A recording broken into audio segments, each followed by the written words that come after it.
Hola, bienvenidos a otro capítulo de The Global Latin Factor en español. Mi nombre es Crispín Valentín, soy su presentador. Hoy tengo una historia excelente para ustedes, así es que acuérdate de suscribirte al canal porque tengo a Edwin Prieto Linares. Es un periodista, parte de Movida Hispana aquí en Estados Unidos y tiene una historia como si no te lo creyeras. Estamos hablando de un pequeño lugar donde vino a Estados Unidos a cubrir la Copa América. Así es que ahora al capítulo. Edwin, muy buenas tardes. Hola, ¿cómo estás el día de hoy? Crispín, gusto que me hayas invitado acá. Un placerazo estar aquí contigo. Claro que sí. Ya te había visto varias veces. Una vez, no sé si te acuerdas, me topé contigo en un evento. Yo estaba haciendo un servicio y tú eras el maestro de ceremonias. Es la primera vez que te vi.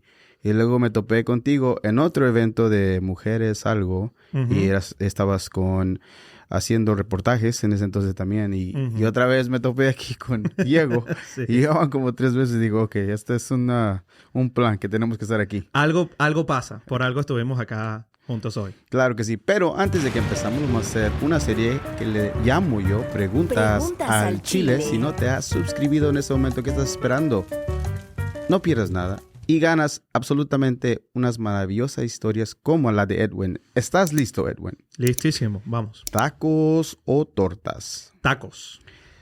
¿Tortillas de harina o tortillas de maíz? Tortilla de harina, por favor.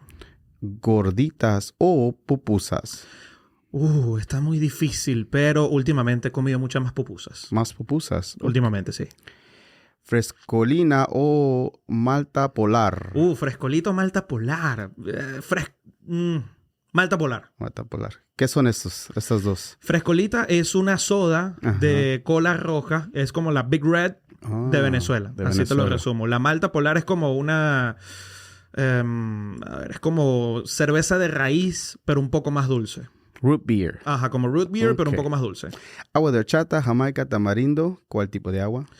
Difícil elección, pero horchata. ¿Te gusta el picante, salsa verde o salsa roja o no te agrada para nada? Me quedo con la salsa verde. Salsa verde, siempre. ¿Pabellón criollo o asado negro? ¡Wow! Difícil. Pabellón criollo es mucho más cercano, mucho más rápido que un asado negro, así que honestamente me quedo con el asado negro. Qué chido. Estos son también platillos de venezolano, sí. Exactamente, de donde él viene. Ok. ¿Menudo o pozole? Pozole. ¿Taqueños o empanadas? ¿Tequeño o empanada? El tequeño es un amor importante, pero la empanada... La empanada. Explícame cómo es una empanada de Venezuela. Porque hay diferentes, depende de Chile. Depende del país, correcto. En el caso de la empanada de Venezuela es hecha con harina de maíz precocida, un poco de harina de trigo, se hace la mezcla y luego ya el relleno prácticamente de lo que quieras. Puede ser carne, puede ser pollo, puede ser queso, puede ser jamón, de lo que quieras. Y, muy importante, de acompañante, una salsita. Puede ser una salsa de ajo, un poquitito de picante, el que le guste el picante, como lo desee. Chido, me gusta. ¿Churros o flan? Churros. ¿Bailar cumbia, salsa, merengue o bachata? Todo. Vamos con todo. Ok. No sé si la gente que te conoce o que te ha visto para narrar partidos eres buenísimo. Gracias. Así es que pensando en tu jugada favorita que has visto recientemente o en la historia de tu mirar fútbol, que es una de tus pasiones, nárrame brevemente cómo fue la jugada hasta el punto del gol. En la voz de alguien que sabe narrar. A ver, hay una jugada que recuerdo mucho que es en mi tiempo de narrador de fútbol en radio en Venezuela. Jugaba Carabobo Fútbol Club en el Misael Delgado de Valencia. Hermoso estadio ante Estudiantes de Mérida. Y había un chico de 17 años que hasta esa noche era un completo desconocido. Le decían Toretico por la película de Rápido y Furioso, el personaje Toretto, porque tenía mucha similitud. Calvo, habían algunas similitudes, pero solamente ahí. No era alto ni fuerte. Bajitito, de cabello, no tenía cabello, y de apellido Vargas. En ese momento todos quedamos deslumbrados con la gana que le ponía ese chico a jugar al fútbol. Y recuerdo clarísimo que fue un total golazo. Y la jugada va más o menos así. Mauricio Cova arranca desde la mitad de la cancha. Atención porque ataca Carabobo a Estudiantes de Mérida. La proyección por la derecha con Andrés Montero. Montero con bicicleta, sale de uno. Toca a la izquierda para Toretico. Ahí está Vargas, se mete en el área de bicicleta, sale de uno. Engancha Vargas a la izquierda, le quiere pegar. ¡Golazo! ¡Gol! De Toretico, sí. De Vargas, que llegó rapidísimo y llegó furioso también pegándole de zurda. Nada que hacer para el guardameta. Y en 58 minutos de partido, Carabobo 1. Estudiantes de Mérida 0. Wow, un aplauso. Un aplauso. Ya lo había visto en unos videos. Okay. Eres buenísimo. Gracias, y me agradaba la idea. Gracias. Digo, vamos a narrar uno de los goles preferidos. Mira, me encantaría tener la grabación original del gol de Toretico. No la tengo, pero lo recuerdo como un golazo, tal cual. Salía de mitad de cancha, tocan a derecha, el jugador sale de uno, toca con él, se mete en el área de bicicleta, sale de uno, sale de dos, engancha a la izquierda, le pega. O sea, maravilloso, hermoso gol. A lo mejor ya tenemos una casi réplica de cómo fue eso. Vamos a ver. Para los recuerdos. Ok, una conspiración, una teoría de conspiración que escuchaste una vez más, un día, que cuando la escuchaste dijiste, eso puede ser cierto. O tal vez sí es cierto. ¿Nada te viene a la mente cuando escuchas algo así? Teorías conspirativas. Muchísimas. Hoy en día se está hablando mucho de la CIA, por ejemplo, de que si de verdad hacen bien su trabajo, de si de verdad esos documentos desclasificados están desclasificados del todo o no. La gente tiene muchas dudas si el asesinato de Kennedy fue en verdad algo planeado o no. Entonces, me generan muchas dudas. Me encantaría tener las respuestas. Probablemente nunca las tendremos, pero es parte de la vida esos misterios. Qué chido. Cuando escuchas la palabra latino, latina o Latinx, no sé si has escuchado ese término, ¿qué es lo primero que te llega a la mente? Alguien que habla español o que no necesariamente habla español, pero en su casa se habla español. Ok. Ahora, ¿tú te consideras latino? ¿Prefieres que te diga venezolano, humano? ¿Te importa? Como sea, porque la verdad no me parece ofensivo ninguno de los términos, ni latino, porque soy latino, ni venezolano, porque lo soy. En algún momento, te digo la verdad, Crispín, llegué a avergonzarme de mi nacionalidad. Hoy en día no es así, con todo, y que a nivel político han pasado muchas cosas y que acá en los Estados Unidos nos quieren ver a los venezolanos como los malos, con todo este tema del Tren de Aragua y todas las situaciones. No me avergüenzo de mi nacionalidad porque sé que no estoy haciendo lo malo, que no estoy siendo como esas personas, porque lastimosamente el ser alguien malo no tiene nacionalidad. Hay gente mala de todas partes del mundo. Entonces no me avergüenza ni latinoamericano, ni venezolano, hispano o ser humano, que lo somos. Un poquito más de eso al respecto de por qué sentiste un poquito de vergüenza por los reportajes que pasaban o qué exactamente viste que te causaba sentir eso. Porque personalmente cuando migré a los Estados Unidos me vine muy divorciado de mi país. Estaba muy molesto con todo lo que sucedía alrededor, con gente que no abría los ojos con lo que estaba pasando y sentía como que no creo que pertenezco, no creo que encajo, siento que debo estar en otro lado. Y el hecho de tratar de adaptarme a este país me hizo que por momentos me desligara por completo de todo lo que sabía de mi país, porque entendí, no puedo traerme el país para acá. Estoy en un nuevo país, debo adaptarme a él. Y lo hice, lo he estado haciendo, pero ya dejé atrás ese sentir vergüenza por mi nacionalidad y ya era más por temas personales, ni siquiera por las noticias, era más como algo personal de rabia, de molestia, de que no se viera el nombre de Venezuela para buenas cosas, sino que siempre se hablara mal y que internamente todo se viera mal, que no hubiese algo bueno que contar. Entonces eso me hacía sentir esa frustración, pero ya hoy en día, cuando hay muchas cosas malas que contar, pues también hay muchas cosas buenas que contar. Y si no hubiesen, no me importa. Ya hoy en día tengo una mentalidad completamente distinta. ¿Cuándo fue que cambió la página de eso? Que, digamos, te reconciliaste con lo que era la relación con Venezuela y al respecto de verlo diferente. Yo creo que durante la pandemia. La pandemia fue un momento que hizo reflexionar a muchas personas y allí fue donde entendí, ok, yo vengo de un sitio y yo soy quien soy en parte por ello. Hoy en día estoy en otro sitio, como los Estados Unidos, he aprendido de muchas personas, de muchas nacionalidades, pero buena parte de lo que soy, porque viví casi 23 años en Venezuela, es eso.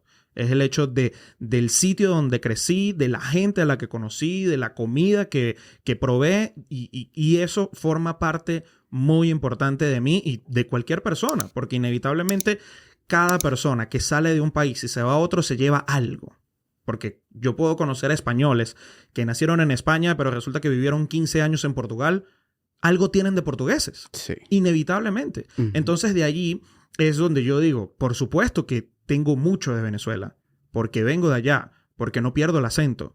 Porque tengo los gustos, los sabores y manerismos que me doy cuenta que se me nota que soy venezolano. Y así pasa con muchas nacionalidades, que tú ya puedes identificar, esta persona es de algún lado en específico, de algún país en específico. Y eso no se quita. Inevitablemente puedan pasar los años que pasen, no lo pierdes. Chido, excelente. Ok, vamos a retroceder un poquito al tiempo. Eres el menor de 4, Sí.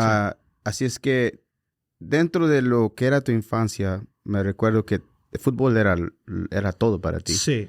Literalmente. ¿Quién te introduce al fútbol? ¿Dónde lo ves? ¿Toda la vecindad juega? ¿O a lo mejor tu papá, tu hermano le gusta más jugar? ¿Quién te presenta el fútbol?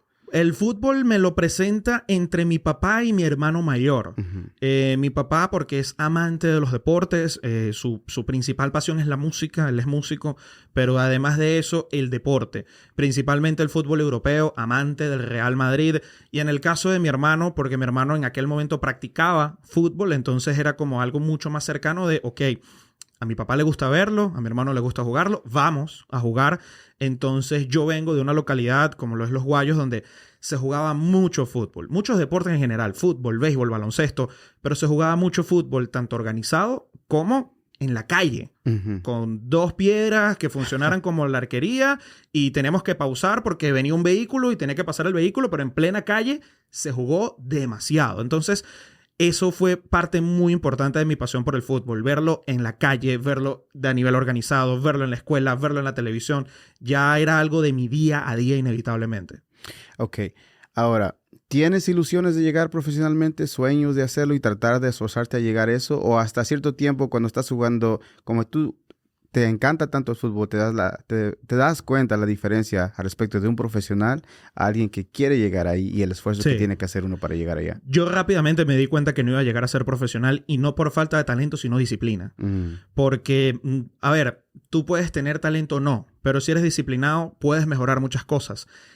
Yo no tenía la disciplina como para decir que iba a poder ser futbolista profesional, porque requiere de mucho sacrificio, requiere de mucha entrega, de mucha pasión, y yo me divertía mucho. No necesariamente me sacrificaba o algo por el estilo, no. Para mí era divertirse. Y para llegar a ser profesional tiene que ser mucho más que diversión. Y esto aplica para cualquier área, para la comunicación, para la medicina. Te tiene que gustar, pero también tienes que ser muy profesional, muy dedicado. Y yo no me veía de esa forma como atleta. Cuando tú dices de diversión, en ese entonces, ¿a qué te refieres? ¿A qué te llamaba más la atención en ese entonces? Pasarla bien. Para mí el fútbol era pasarla bien, estar con amigos, reír. O sea, no era necesariamente competir. No era esa necesidad de competir, de querer ganar. Era disfrutar. Era pasarla bien. Si ganábamos, excelente. Si perdíamos, ok. Pero la pasamos bien. Que para mí eso era lo más importante, inclusive cuando jugábamos competencias y torneos organizados. A mí siempre lo que me importaba era, vamos a pasarla bien. Ok, aquí en este torneo organizado hay que competir, tenemos que ganar, pero tampoco suframos. Vamos a pasarla bien. Eso era lo que yo quería siempre, pasarla bien y lo que mucho recuerdo, toda esa época donde mi vida solamente se pasaba en jugar fútbol, era que me divertía mucho con mis amigos, con todos mis compañeros de fútbol, sea en el liceo, sea en la calle, sea en el equipo de fútbol en Piedras Negras donde jugaba. Era divertirse, era reír en entrenamientos, en los partidos, antes del partido, después del partido, reírse, disfrutar. Eso para mí era lo más importante. Dentro de ese tiempo, tú descubres que de una manera u otra tienes que estar involucrado en los deportes. Sí. ¿Sí? Sí. Ok, ahora me acuerdo una historia, decías que tu mamá decía, ¿por qué no eres uno de esos que da masajes a la gente? Sí. Y decía, mamá, no es eso. Sí, mi mamá, de verdad que grandiosa, al ver que me encantan los deportes, y ella decía, bueno, pero de alguna manera u otra él tiene que vincularse al deporte. Y, bueno, no conocía que eso se le llamaban fisioterapeutas. Y ella me decía, no, los que le hacen los masajes. Yo, no, mamá, fisioterapia. Pero cuando yo me doy cuenta que se requiere para ser fisioterapeuta, no no me gusta el área. Respeto mucho a las personas del área de la medicina. Tengo cierto conocimiento de fisioterapia porque en la universidad donde estudié también dictaban fisioterapia. Conocí mucha gente de fisioterapia. Respeto muchísimo a los fisioterapeutas, pero es una labor muy complicada a la cual yo no estaba dispuesto. ¿Cuántas horas tú piensas que pasaste jugando fútbol en videojuegos, jugando béisbol, que narrabas, que te diste cuenta que eras bueno, que lo de hablar se te daba muy fácilmente? Muchísimo. O sea, mis primeros recuerdos son en Venezuela cuando mi papá me compró el PS1, el PlayStation 1 y el juego con el que vino fue Spider-Man y Winning Eleven 3. Y yo disfrutaba mucho jugar Winning Eleven 3 porque parte del disfrute era yo narrar el partido mientras lo estaba jugando. Entonces era algo, y vuelvo a caer al tema de la diversión, era netamente por divertirme. Era solamente por pasarla bien. Hasta que luego llega un punto en el que yo digo, ok, pero hay gente en televisión que lo hace y viven de eso. ¿Por qué yo no lo puedo hacer? O sea, ahí es donde me cae el 20, como dicen en México, y yo entro en la duda de, ok, si me estoy divirtiendo en esto y siento que tengo algo de conocimiento porque imito a los narradores y cómo lo hacen, ¿por qué yo no puedo tener un estilo? ¿Y por qué no puedo intentar hacer esto?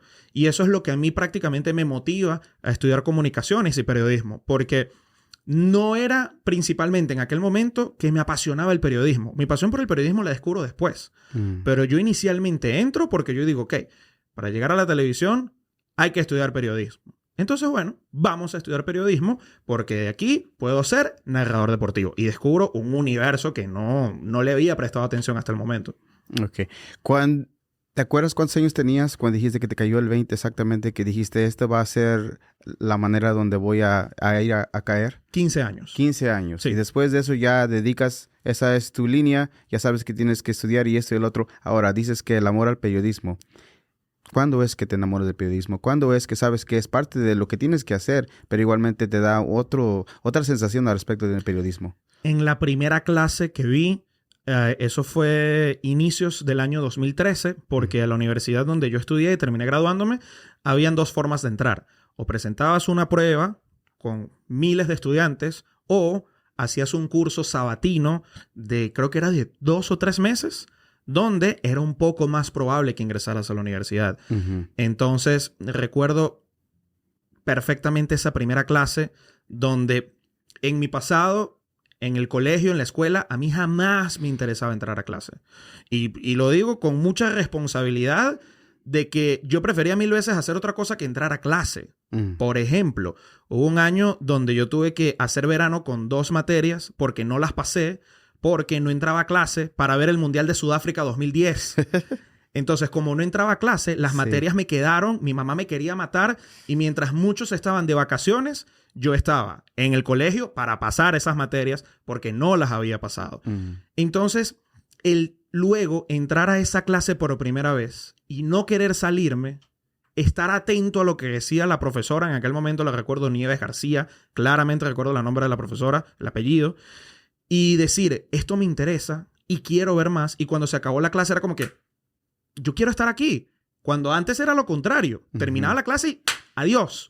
Y en esta oportunidad era, yo quiero seguir aquí. Quiero que ya vuelva a ser sábado para venir a ver clase. Fue como que, aquí pasa algo. Algo hizo clic que esto me interesa, esto me gusta y necesito seguir viniendo. Y se convirtió en una apasionante carrera donde descubrí que no es solo ser narrador deportivo, es ser periodista, es tener respeto por la comunicación, es tener respeto por las personas, es entender de qué manera te vas a manejar. Es un mundo muy amplio al que no conocía y que no sabía que me iba a enamorar tanto de eso. Okay. Ahora, ya que te enamoras de eso, igualmente sigues con tu trayectoria de estudiante. Ya después de que te gradúas, porque te gradúas, ¿cuál es el título, digamos, que te graduaste? Licenciado en Comunicación Social, mención Periodismo Audiovisual. Ok. Dentro de ese recorrido, porque estuviste en la radio de internet, estuviste en radio regular, estuviste en televisión nacional y local, ¿todo eso era durante ese tiempo o después de que te graduaste? Todo lo hice como estudiante. Todo lo hice, absolutamente todo lo hice como estudiante. Yo prácticamente me gradué y me vine a Estados Unidos. Es decir, mi ejercicio como licenciado técnicamente empezó con Movida Hispana acá en los Estados Unidos. Okay. Del resto, todo lo que hice en Venezuela fue como estudiante. Radio local, televisión local, el intento de hacer televisión nacional medios electrónicos, todo fue como estudiante, siempre. Dime un poquito del intento de Televisión Nacional. ¿Por qué no funcionó? ¿Qué es lo que aprendiste dentro de eso? ¿Qué es otro tipo de nivel diferente a cuestión de cómo tú te estabas acostumbrado? ¿Qué es la diferencia? ¿Qué es lo que pasó? ¿Por qué no pudiste ejercer eso? No se pudo realmente porque fue un casting donde probaron a varias personas y en ese casting no quedé seleccionado porque se habían llenado los cupos por completo. Era la cobertura del Mundial de Rusia 2018 para un canal que todavía en aquel momento tenía cierta relevancia en Venezuela, como lo es Meridiano Televisión. Y por un amigo en aquel entonces muy cercano, él pues muy amable, hizo los intentos, me llevó hasta el canal, me quedé con él en casa de sus tíos para intentar entrar al canal, donde era un casting de muchísimas personas y terminé haciendo el último call, solo que ya al final no terminé el llamado, solamente entraban 2 personas. Y esas 2 personas que entraron se quedaron por un buen tiempo en el canal y yo no pude ingresar, porque era netamente hacer el mundial y salir. Podíamos quedarnos o no, pero me llevo la satisfacción de saber que las personas que vieron mi audición les gustó, le pareció bien, solo que no habían los espacios para completarnos a 3. Por el contrario, fuera entrado al canal y no me fui molesto ni nada, ni bravo, porque me llevé la satisfacción de que, ok, pude haber estado a este nivel, les gustó a los productores, que al final es lo más importante, que son ellos los que tienen el criterio para quién entra, quién sale, quién está, quién no está. Ok, entonces eso te da un poco de esperanza saber que porque no había suficientes espacio, no te agarraron, pero es posible que puedas hacer esto en otro lado. Claro, por supuesto, sin duda alguna, sin duda alguna. No me cierro a esa esperanza, a esa ilusión. Y si llegase a ser, es que no era tan bueno como lo necesitaban en el momento, pues también lo entendería, porque al final del día era un estudiante que su único bagaje en aquel momento era netamente radio. Para ese momento yo no tenía experiencia en televisión, entonces era muy válido si no me querían seleccionar porque no era lo suficientemente bueno para ellos. Al final me fui bastante contento. Ok, ya eres licenciado. ¿Cómo es tu recorrido a Estados Unidos? Como por ejemplo, yo soy mexicano, yo vine de 11 años, ilegalmente, luego ya legalmente y luego ya ciudadano, veterano y todo lo demás. ¿Cómo es? Yo sé que la historia es diferente para todas las personas, igualmente de Venezuela, pero al respecto de tu historia, si está bien compartir un poquito, ¿cómo es que es tu jornada para llegar a Estados Unidos? Mi jornada para llegar a Estados Unidos inicialmente fue estar acá un tiempo y volver a Venezuela. O sea, mi idea principal no era quedarme acá desde la primera vez que llegué en marzo del 2019. ¿Tú veniste a juntar dinero para irte a la Copa América por tiempo temporal? Sí, señor. Esa fue la idea principal. Llegar acá en marzo del 2019, juntar algo de dinero, porque lastimosamente en Venezuela no iba a tener cómo juntar ese dinero para costear el viaje a Brasil para poder hacer la Copa América de ese año 2019. Y ya estando acá, ya teniendo el dinero juntado, me dicen desde Venezuela, ya la Copa América no va. No se dieron los planes, no pudimos, porque ellos me están gestionando toda la parte de papeles para poder estar en la Copa América. Llámese credenciales, llámese entradas, salidas, contactos, todo lo concerniente a eso. Solamente yo necesitaba costear mi parte monetaria. Pero de resto, ya la estación, que era una estación de radio en la que yo trabajaba, iba a conseguir los derechos de transmisión, los carnets para ingresar y por ende los equipos que nos teníamos que llevar. Yo solamente tenía que poner mi parte. Yo cumplí con mi parte, lastimosamente la estación no pudo, no voy a decir que no cumplieron, simplemente no pudieron porque es una lotería, es un sorteo a ver quién puede obtener los derechos de transmisión. Lastimosamente no los obtuvieron y ya me vi en un momento donde dije, ok, ya estoy acá, no tengo nada que perder estando aquí, porque no me veía en Venezuela haciendo otra cosa. Yo me veía haciendo la Copa América y volviendo a Estados Unidos. Me quedaba para mi graduación y volvía acá a Estados Unidos. Pero al final me quedé, a mi graduación no fui y a la Copa América tampoco. ¿Me arrepiento? No, en lo absoluto. Todo eso ayudó muchísimo. Cuando uno piensa que cuando va a cubrir la Copa, piensa que la estación o lo que sea posiblemente va a cubrir todo. Sí. ¿Por qué no es el caso en esto? Porque es una estación pequeña, porque eso es la parte de que uno no sabe que normalmente tienes que cubrir tus propios gastos y la compañía no te los va a cubrir.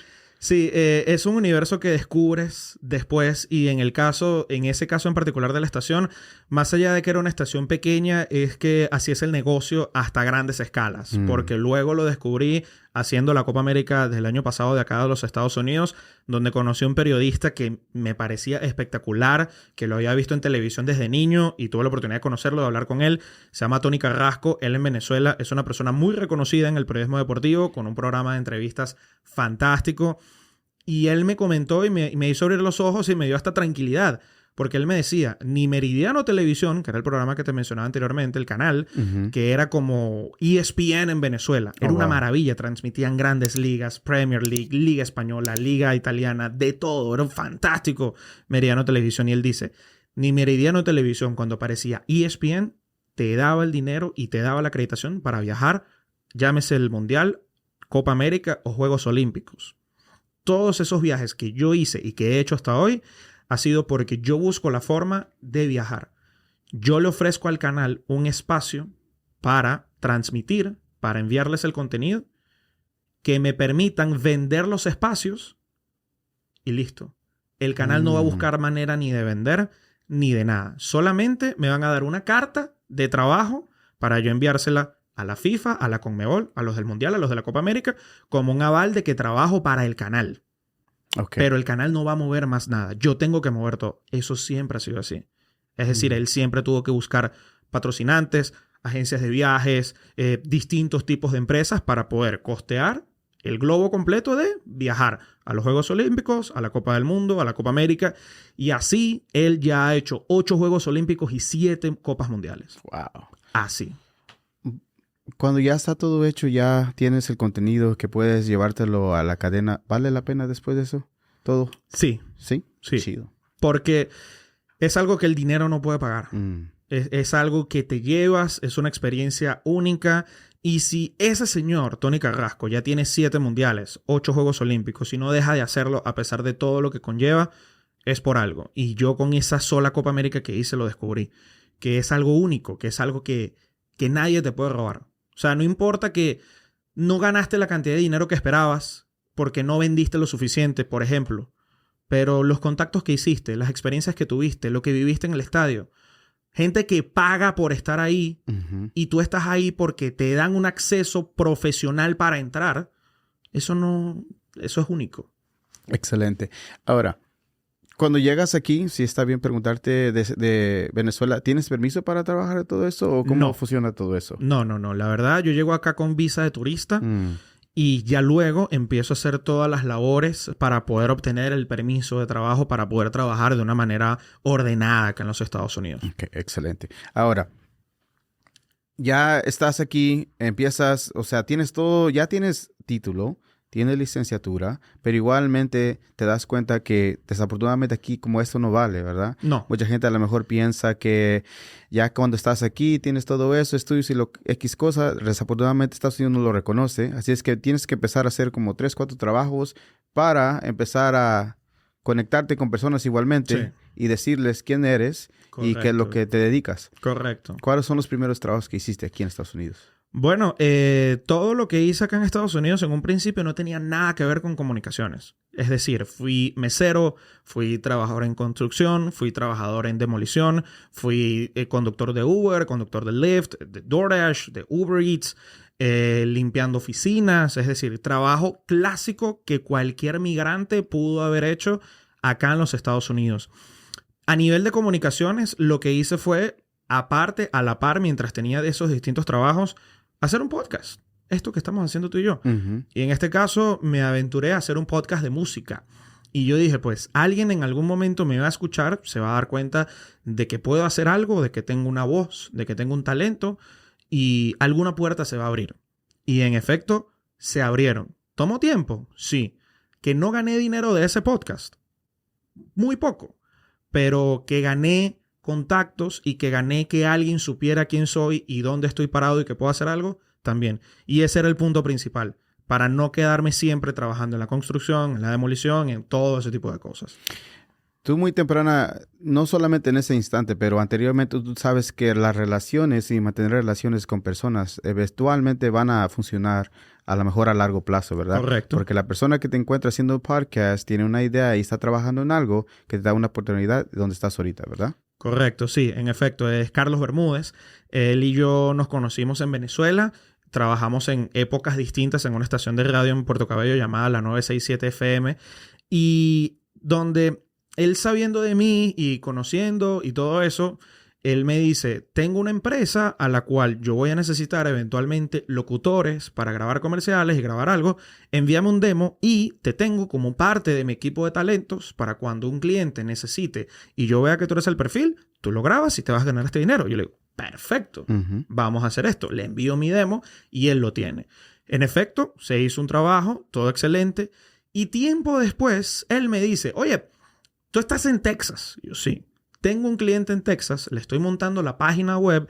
Ellos tienen esta idea de generar esta casa de contenidos, este medio de comunicación. Te voy a conectar con ellos. Por favor, grábame un demo de esta índole para ver si a ellos les agrada. Yo voy a hacer la medida de lo posible que seas tú el del agrado, porque sabes que tengo varios locutores. Pero voy a hacer todo lo posible por decirles que como tú estás allá, pueden trabajar mucho más. Y en efecto así fue. Gracias a Dios les gustó el demo que les envié. Grabé toda la primera tanda de voces junto a Jordis Coronel de lo que terminó siendo el inicio de Movida Hispana como radio. Y ya luego de allí en adelante nos conocimos y empezamos a trabajar ya formalmente en lo que ya viene hoy siendo 2 años de Movida Hispana como medio de comunicación multiplataforma.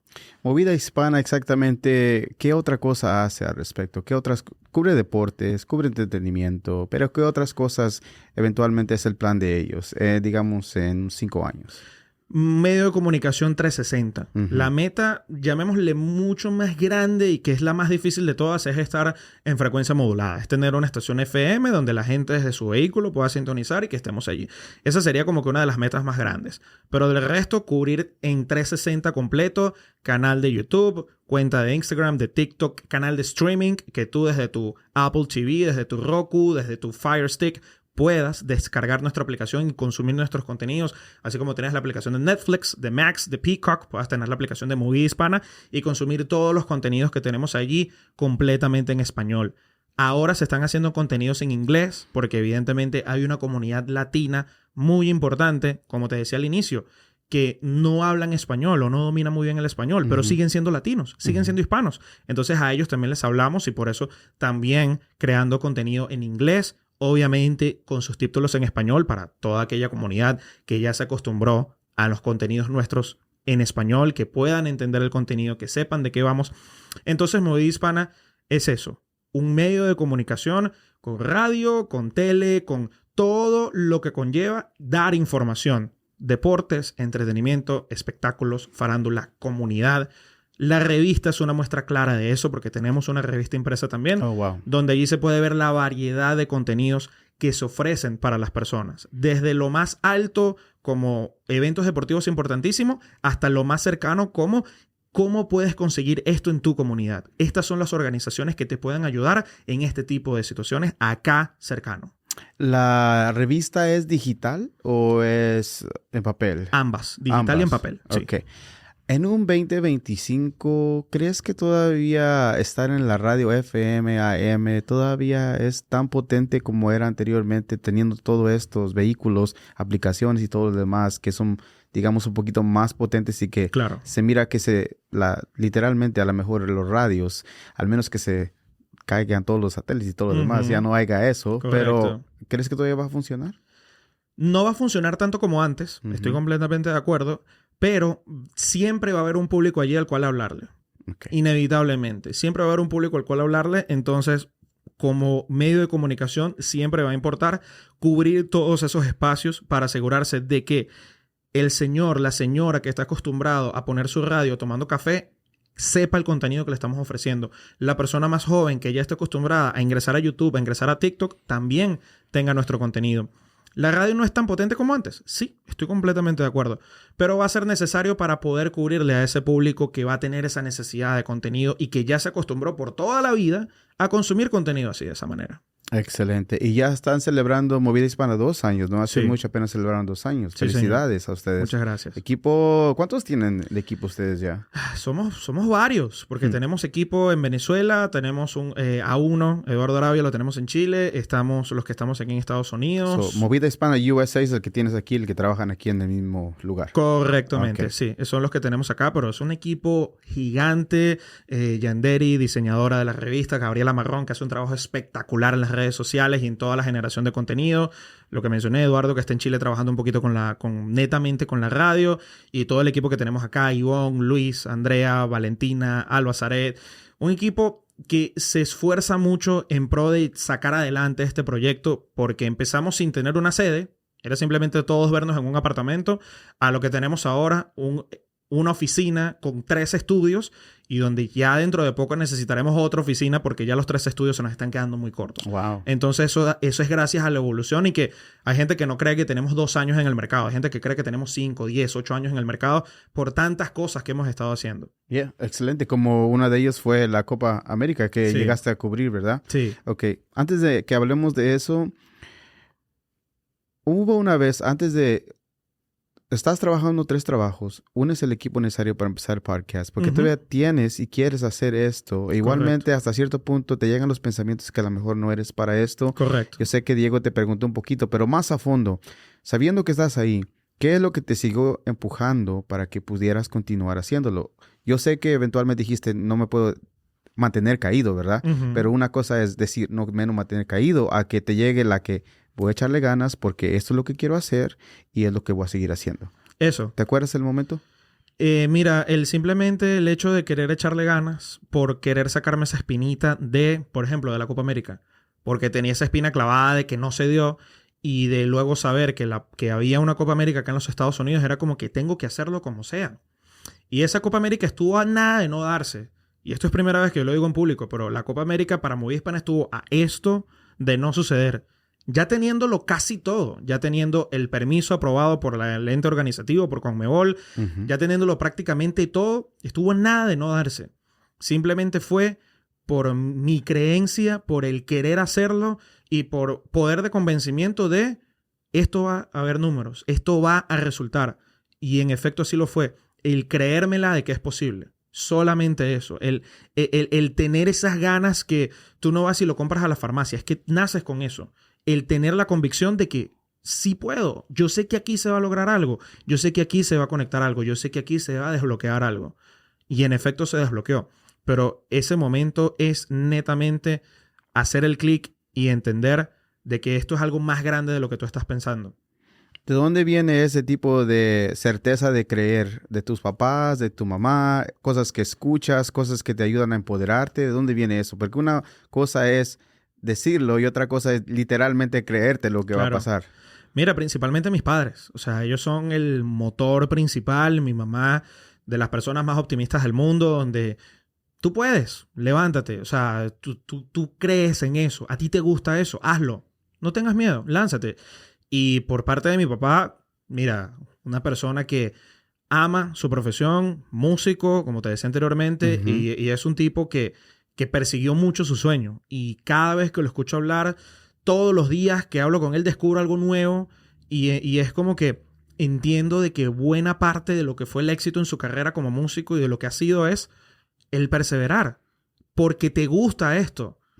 Y es algo muy importante y que entiendo y que luego escuchando historias de éxito de otras personas es el no desistir. El que como te gusta tanto y te apasiona tanto, no te vas a rendir. Y por eso la Copa América fue lo que fue para nosotros en Movida Hispana. Porque lo quería tanto, lo deseaba tanto, que era como que yo esto no lo voy a soltar. Imposible que yo lo suelte. O sea, ya estoy aquí montado en este barco. Ya por fin logramos conseguirle el permiso. Vamos. ¿Qué vamos a perder? Nada, ya estamos aquí. Muchas personas quisieran estar aquí.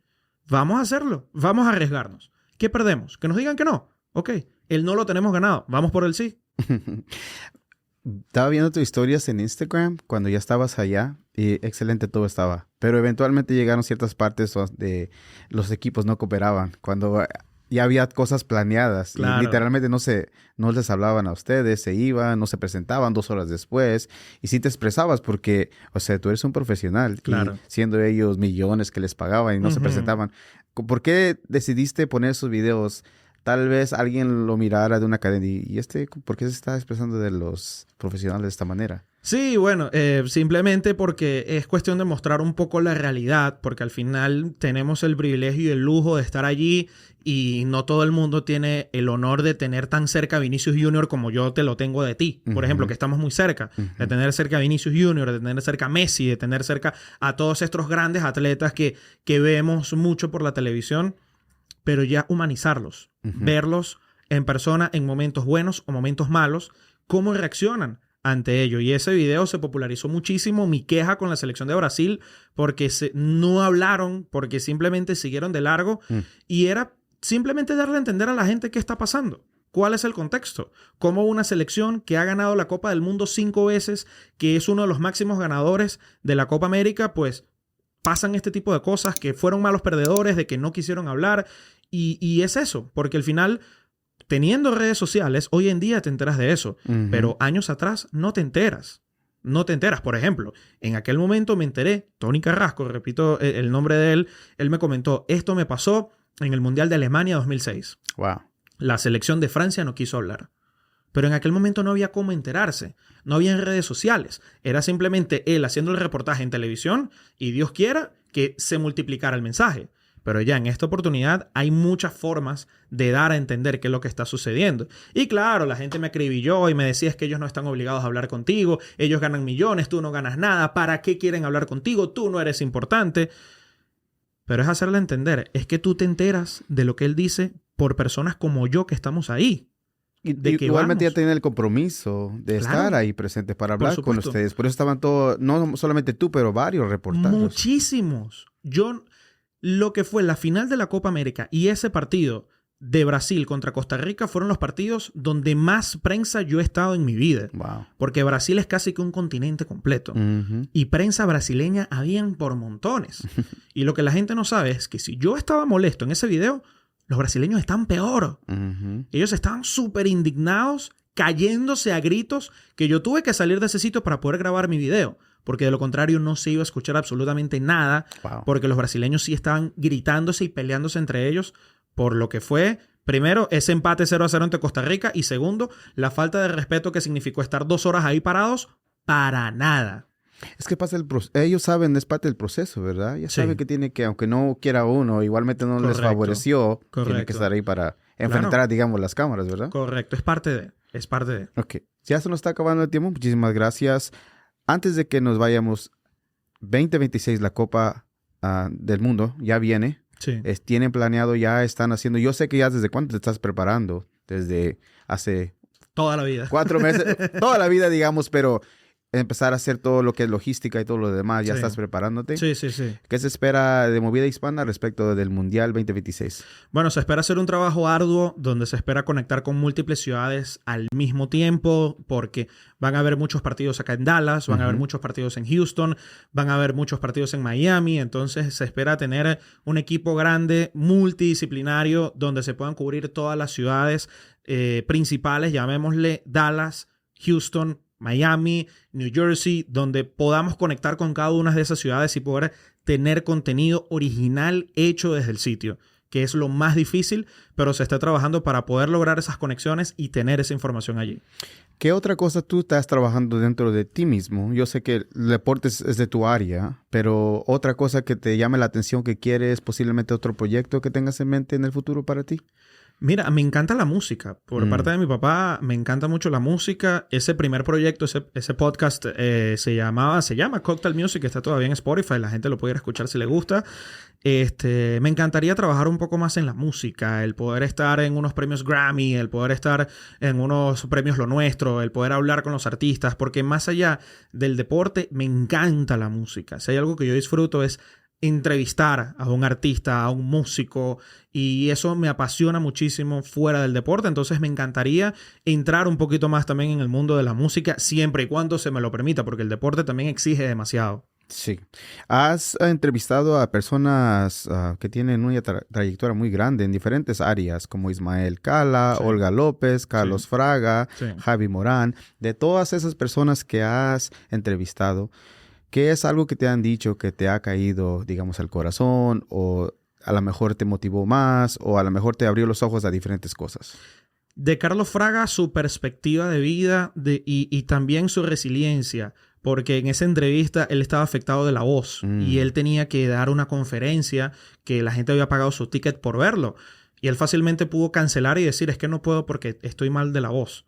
Pero él decidió, primero, dar la entrevista y segundo, hacer el evento, porque él no Wow. tenía necesidad de darnos la entrevista. Lo hizo porque quiso.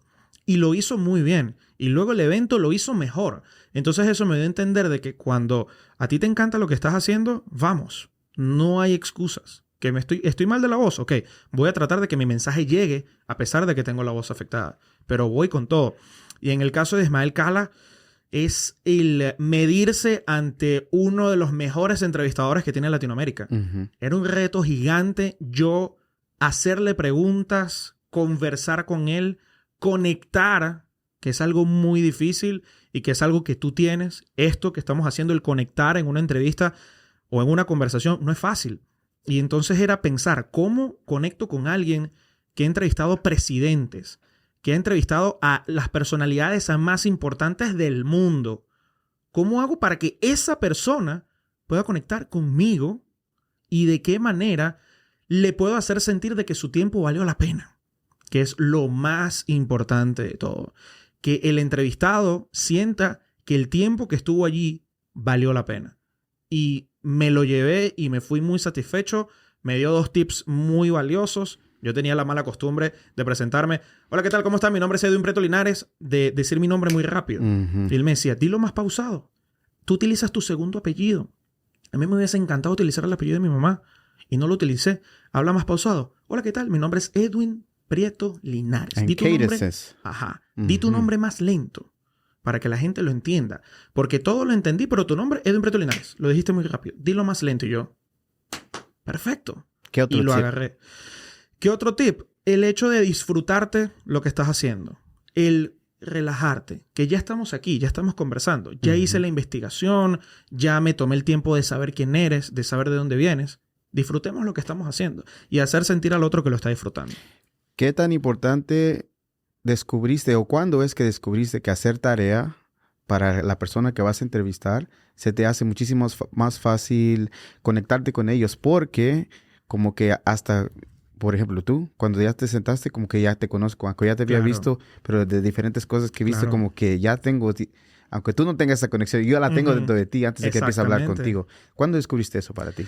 Lo descubrí en la universidad cuando nos decían que si hay algo muy importante es atacar la fuente, investigar la fuente, porque eso es darle respeto a la fuente, a la persona en cuestión.